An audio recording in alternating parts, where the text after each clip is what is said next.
जय गुरुदेव। और दोस्तों, मेरे चैनल सीधे सावर मंत्र में आपका एक बार फिर से हार्दिक स्वागत है। और देखिए, आज मैं आपके सामने जो साधना मैं आपको बताने वाला हूँ वो चंद्र ज्योतिष्ना अप्सरा की साधना है। देखिए, ये साधना वास्तव में ही बहुत उच्च लेवल की साधना है। उच्च कोटि की जो अप्सराओं की श्रेणी में इस अप्सरा का नाम आता है। चंद्र ज्योतिष्ना अप्सरा का नाम प्रथम नंबर पर है। और ये जो अप्सरा है ये एक शिष्टाचार और मर्यादा के अनुकूल मानी गई है। और सौंदर्य की दृष्टि से भी ये साधना बहुत ही ज़्यादा महत्व रखती है। इस साधना को करने से देखिए, जो दूसरी अप्सराएं हैं उनकी साधना करने से जो चीज़ आपको प्राप्त होती है वही सब चीज़ें इनकी साधना करने से भी प्राप्त होती हैं। जैसे कि शारीरिक सौंदर्य, वाणी की मधुरता, कि वाणी में आपकी एक अजीब सा खिंचाव होगा। नृत्य, संगीत, काव्य या फिर हंसी मजाक, पूर्ण रूप से यौवन, एक शारीरिक में शरीर में एक ताजगी सी, एक उल्लास सा, जैसे कि कहते हैं ना कि उमंग, उसी का नाम चंद्र ज्योतिष्ना है। जो इसकी साधना करता है उसके अंदर ये सभी चीज़ें ऑटोमेटिक ही प्राप्त हो जाती हैं उसको। और इसकी साधना करने से जो व्यक्ति, अगर कोई वृद्ध भी है तो उसमें भी यौवन रूप की जो ऊर्जा है वो भर जाती है और प्रभावशाली हो जाता है उसका व्यक्तित्व। इसकी साधना जो है प्रत्येक पुरुष को करनी चाहिए और प्रत्येक नारी को भी करनी चाहिए। जो स्त्री हैं वो इस साधना को करेंगी तो उनका सौंदर्य ऑटोमेटिक ही एक उनके शरीर के अंदर जो सौंदर्य है वो छलकने लगता है। क्योंकि जब आप इनकी साधना करोगे तो इनके जो गुण हैं, इनके जो विचार हैं, वो सब आपके अंदर आने लगते हैं। तो देखिए, ये जो अप्सरा है, अप्सराएं सभी सुंदर होती हैं और ये भी सुंदर ही है, क्योंकि अप्सरा है तो सुंदर ही है। और अप्सरा की साधना हमेशा प्रेमी का रूप में या फिर मित्र के रूप में करनी चाहिए। माँ के रूप में, बहन के रूप में जो लोग करना चाहते हैं वो कभी भी सक्सेसफुल नहीं होते हैं। क्यों नहीं होते हैं? कारण है उसमें कि जो इनका रूप है, सौंदर्य है, उसको देख करके या आप विचलित हो जाते हैं। और अगर आपने माँ के रूप में, बहन के रूप में माना है तो फिर अगर आप विचलित हुए, और विचलित होना स्वाभाविक है, आप अपनी काम वासनाओं पर काबू नहीं रख सकते हैं उस वक्त, तो इसलिए वो साधना सिद्ध नहीं होती है फिर, क्योंकि आप अपने पथ से भ्रष्ट हो जाते हो। और अगर प्रेमी का रूप में या मित्र रूप में कर रहे हो, एक बार के लिए अपने पथ से भ्रष्ट भी हो जाओगे तो तब भी कोई प्रॉब्लम नहीं है। देखिए, ये जो साधना है ये अप्सरा सिद्ध होने पर साधक के साथ में एक प्रतिक्षण छाया की तरह रहती है। जीवन भर सुंदर और सौम्य रूप में रहती है ये, और आपके सभी मनोरथ को पूर्ण करती है। चंद्र ज्योतिष्ना अप्सरा की सिद्धि करने वाला जो भी व्यक्ति होता है, उस जो साधक होता है, उसकी तरफ प्रत्येक व्यक्ति ऑटोमेटिक ही खींचा चला आता है। एक ऐसा चुंबकीय व्यक्तित्व हो जाता है उसका। शरीर के रोग, जर्जरता, वृद्धता सब समाप्त हो जाती है। अगर आप शारीरिक रूप से कमज़ोर हैं, शारीरिक रूप से किसी प्रकार की कोई प्रॉब्लम है, या यौवन में कोई प्रॉब्लम है, काम जो आपके अंदर किसी भी प्रकार से आप, चाहे आप हस्त मैथुन से हों या फिर दूसरी और क्रियाओं से हों, आपके अंदर जो यौवनता है उसकी कमी है, तो आपके लिए ये साधना बहुत महत्वपूर्ण है। ये साधना सर्वश्रेष्ठ साधना है। ठीक है, आप इस साधना को कर सकते हो। अब इस साधना को करने के लिए आपको क्या सामग्रियों की आवश्यकता होगी, क्या इसकी विधि होगी, वो मैं आपको बता देता हूँ। देखिए, इसके लिए आपको एक चंद्र ज्योतिष्ना अप्सरा यंत्र, एक माला अप्सरा माला, एक रक्षा माला और एक सम्मोहन गुटिका, ये 4 चीज़ों की आवश्यकता होगी। चारों चीज़ें मंत्र सिद्ध प्राण प्रतिष्ठा युक्त होनी चाहिए। अगर आपको ऐसी सामग्री चाहिए तो मैंने आपको व्हाट्सएप नंबर दिया हुआ है वीडियो में, आप मुझे व्हाट्सएप कर सकते हैं और ये सामग्री आप प्राप्त कर सकते हैं। किसी भी प्रकार की कोई भी प्रॉब्लम नहीं है इस साधना को करने में। कोई भी व्यक्ति इसको कर सकता है, कोई भी स्त्री इसको कर सकती है, कोई भी वृद्ध व्यक्ति इसको कर सकता है, और जिसका विवाह हुआ है वो भी कर सकता है और अविवाहित भी कर सकता है। अगर विवाहित या पारिवारिक जिनका परिवार है, बच्चे हैं, पत्नी हैं, वो इस साधना को करते हैं तो उससे उनको फायदा ही होगा, नुकसान कुछ नहीं होगा। धन द्रव्य ऐश्वर्य सबकी प्राप्ति होगी। आपस में पति पत्नी में अगर मनमुटाव रहता है तो आपस में प्रेम बढ़ेगा। इस साधना की विशेषता है ये। तो देखिए, ये सामग्री लेकर के आप ये साधना शुरू कर सकते हो। ये साधना आपकी 27 दिन की है, 21 दिन नहीं, ये 27 दिन की साधना है। और किसी भी पूर्णिमा को शुरू कर सकते हो, किसी भी शुक्रवार को शुरू कर सकते हो, या फिर किसी भी शुभ दिन में शुरू कर सकते हो, जैसे कि होली, दीपावली या नवरात्रि, इनमें आप कर सकते हो। ठीक है। और देखिए, इस साधना को आप रात्रि को 9 बजे के बाद ही करेंगे, क्योंकि जितने भी अप्सरा साधनाएं हैं वो रात्रि में ही की जाती हैं। तो आपको साधना शुरू करने से पहले कुछ गुलाब के पुष्प सुगंधित जो होने चाहिए, और इत्र, धूप दीप, अगरबत्ती धूपबत्ती जो भी आपके पास है वो, कुछ चावल, ठीक है, ये सब चीज़ें आप ले करके आप जरूर रखें। और प्रत्येक शुक्रवार को आपको 2 मालाएं जरूर ला करके रखनी है। ठीक है, गुलाब की 2 मालाएं प्रत्येक शुक्रवार की रात्रि को। एक माला अपने गले में धारण करके रखनी है और दूसरी माला आपको अपने वहीं थाली में रख लेनी है कि जब भी अप्सरा आए तो आप उसके गले में उसको पहना सकें। तो देखिए, 27 दिन की साधना है। दिन मैंने आपको बता दिया है कब आपको शुरुआत करनी है। सबसे पहले आपको क्या करना है, स्नान आदि करके बिल्कुल एकदम स्वच्छ और शुद्ध वस्त्र धारण करें। वस्त्र कैसे भी धारण कर सकते हैं, ठीक है। सामने चौकी पर गुलाबी रंग का वस्त्र बिछा लें, एक गुलाबी ना हो तो पीले रंग का बिछा लें या लाल रंग का बिछा लें, कैसा भी हो। उत्तर दिशा या पूर्व दिशा की तरफ मुख करके आपको बैठना है। पीला या सफ़ेद किसी भी आसन पर बैठें आप, ठीक है। आकर्षक और सुंदर वस्त्र पहने। सामने एक घी का दीपक जला लें और चौकी पर ही एक थाली या कोई भी प्लेट रख दें, ठीक है। और उसके पास ही आपको एक घी का दीपक जला देना है। अगरबत्ती धूपबत्ती इत्र की 1 बूंद 2 बूंद जो आपके दीपक है, दीपक के घी में डाल दें। अपने शरीर पर भी इत्र छिड़कें, ठीक है, मतलब कि कमरे को सुगंधित कर दें। अब आपको क्या करना है कि जो आपके गुरु हैं, अगर कोई देहधारी गुरु हैं आपके, तो फिर आपको उनका पूजन करना है।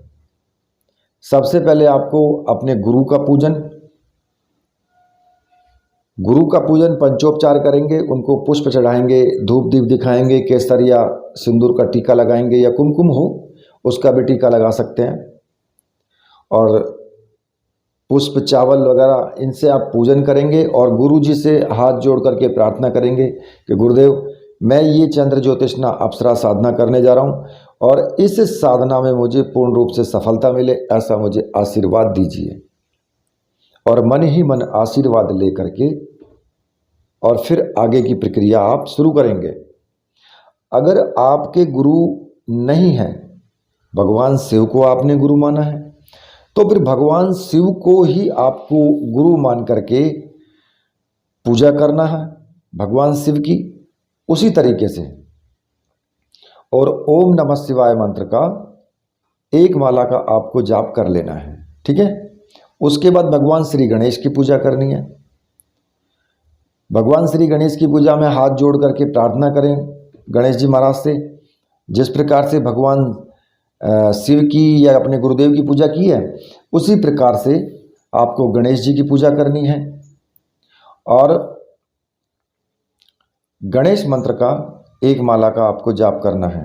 और जो गणेश मंत्र है वो वक्रतुंडाय हुम, इस मंत्र का आपको जाप करना है। जब आप इतना कर लेंगे तो फिर आपको भगवान भैरव की पूजा करनी है। देखिए, भगवान भैरव की पूजा करना जरूरी है। क्यों? क्योंकि जब आप कोई भी साधना करते हैं तो नेगेटिव ऊर्जाएं भी आपकी पॉजिटिव ऊर्जा के साथ साथ निकलती हैं। क्योंकि आप जानते हैं कि अगर पॉजिटिव ऊर्जा है तो नेगेटिव भी है। तो आप जो साधना कर रहे हैं उसमें किसी प्रकार की कोई भी दिक्कत ना आए, इसलिए भगवान भैरव की पूजा करनी जरूरी होती है। तो भैरव जी से हाथ जोड़ करके आप प्रार्थना करें कि हे बाबा, मेरी साधना में अगर किसी प्रकार की कोई दिक्कतें आए, कोई समस्या आए, तो आप उन समस्याओं का निवारण करें और मेरी रक्षा करें। और उसके बाद में आपको भैरव जी का पूजन करना है। जैसे गुरु जी का पूजन किया है उसी प्रकार से भैरव जी का नॉर्मल पूजन छोटा सा कर लें। और भैरव मंत्र का आपको एक माला का जाप करना है। भैरव मंत्र जो है वो मैं आपको बता देता हूँ। ओम ह्रीम बटुकाय आपदुद्धारणाय कुरु कुरु बटुकाय ह्रीम ओम, इस मंत्र का आपको जाप करना है एक माला का। जब आप इतना काम कर लेंगे तो जो चंद्र ज्योतिष्ना अप्सरा है उसका चित्र अगर आपको मिल जाता है, नेट पर मिल जाते हैं बहुत से चित्र आपके पड़े हुए, कैसा भी एक सुंदर सा चित्र आप निकलवा लें नेट से और चित्र सामने रखें उसका कि भाई ये इस प्रकार की छवि है, उसको अपने ध्यान में लगाएं जब मंत्र जाप करेंगे। और आपको एक चौकी पर जो आपने प्लेट रखी है उस प्लेट में कुछ गुलाब की पुष्प की जो पंखुड़ियाँ हैं वो रख दें और उसमें चंद्र ज्योतिष्ना अप्सरा का यंत्र स्थापित कर दें। बराबर में ही जो अप्सरा माला है उसको भी स्थापित करें और जो रक्षा माला है उसको अपने गले में धारण कर लें। क्योंकि मंत्र जाप के समय जब तक आपका मंत्र जाप चलेगा तब तक वो रक्षा माला आपके गले में धारण रहेगी। उसके बाद उस रक्षा माला को उतारकर पूजा स्थान में रख सकते हैं। और जो गुटिका है, गुटिका को भी आपको स्थापित करना है।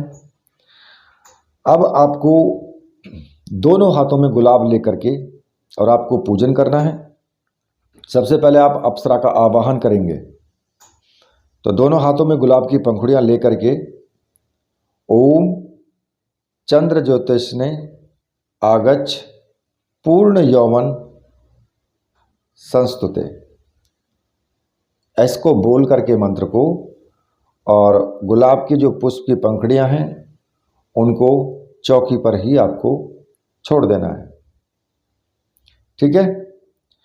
और ये आवश्यक है कि आवाहन कम से कम 101 बार हो।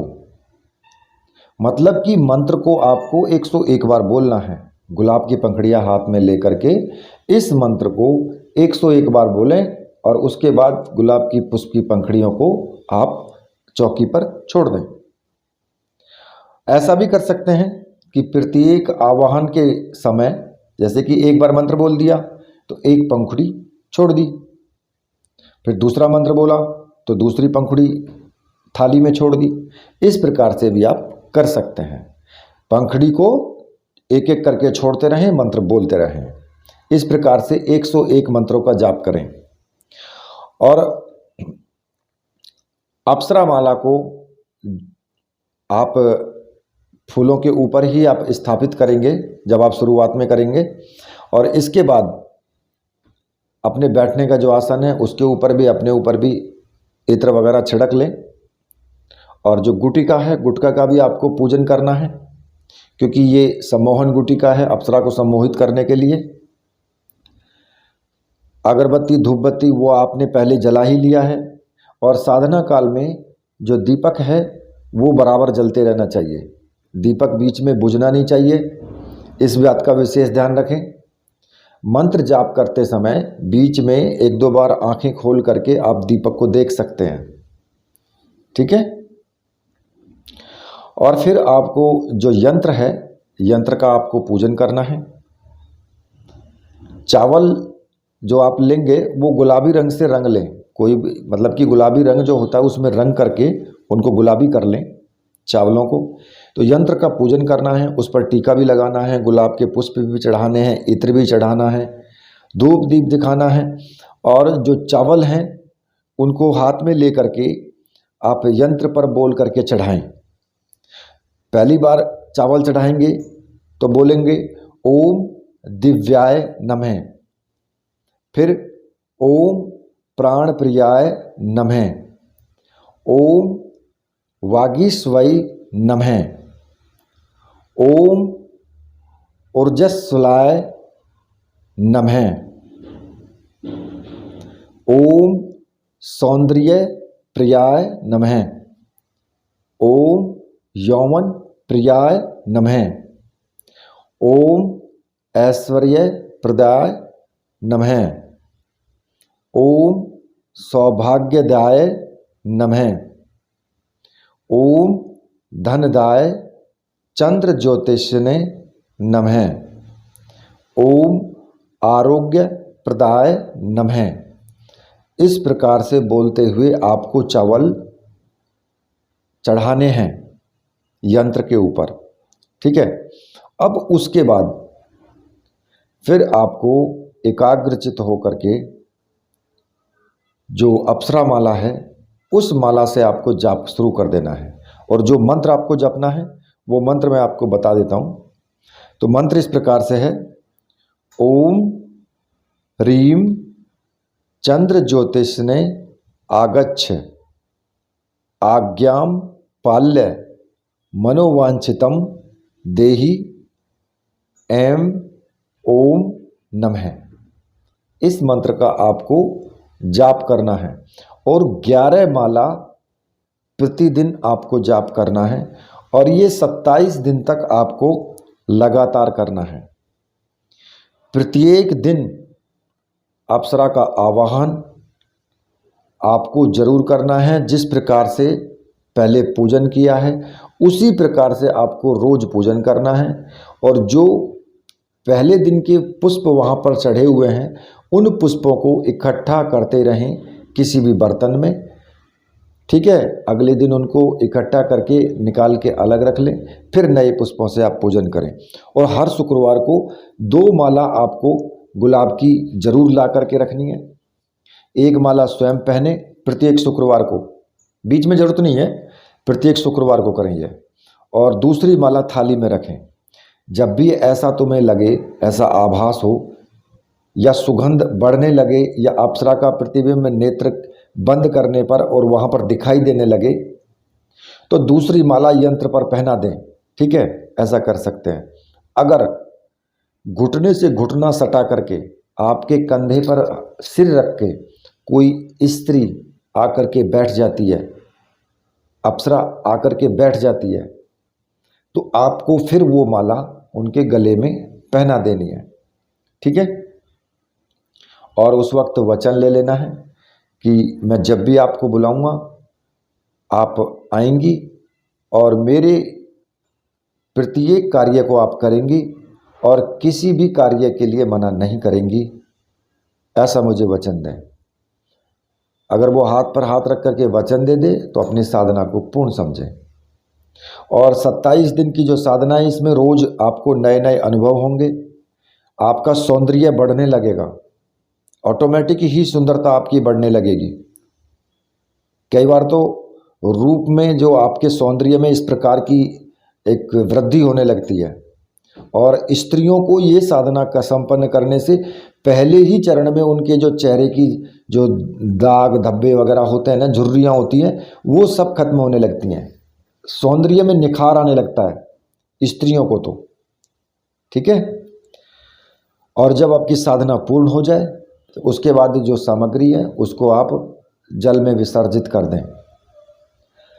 और इस साधना में आपको पूर्ण रूप से ब्रह्मचर्य का पालन करना है, सात्विक भोजन करना है, अप्सरा का चिंतन हर वक्त आपके मन में रहना चाहिए।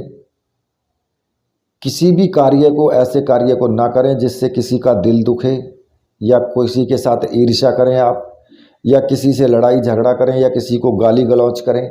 ऐसा कोई भी कार्य ना करें। ये अपने मन में रखें कि मैं साधना कर रहा हूँ और मुझे पूर्ण पवित्र और शांत रहना है, बस ये मन में सोच करके चलें। रही आपकी जो अनुभव हैं, तो अनुभव तो आपको आएंगे ही आएंगे। बहुत से अनुभव ऐसे भी आ सकते हैं जो और दूसरी अप्सरा साधनाओं में आते हैं, वैसे ही अनुभव आपको इस साधना में भी आएंगे। ऐसी ही अनुभूतियां होंगी जो दूसरी साधनाओं में होती हैं, ठीक है। और इस चीज का विशेष ध्यान रखना है कि जो आप साधना कर रहे हो तो फिर आपको बिल्कुल शांत सात्विक भोजन करना है और ब्रह्मचर्य व्रत का पूर्णता से पालन करना है। ये चीजें आप जरूर ध्यान में रखेंगे, ठीक है। और इस साधना को आप करें, इससे आपको लाभ ही लाभ मिलेंगे, हानि कुछ नहीं होगी, लाभ ही लाभ मिलेंगे, ठीक है। इसी के साथ अब मैं वीडियो को यहीं पर समाप्त करता हूं। तो मेरे साथ बोलिए, बोलिए वीर बजरंगबली हनुमान जी महाराज की जय, बोलिए मेरे परमहंस गुरुदेव की जय।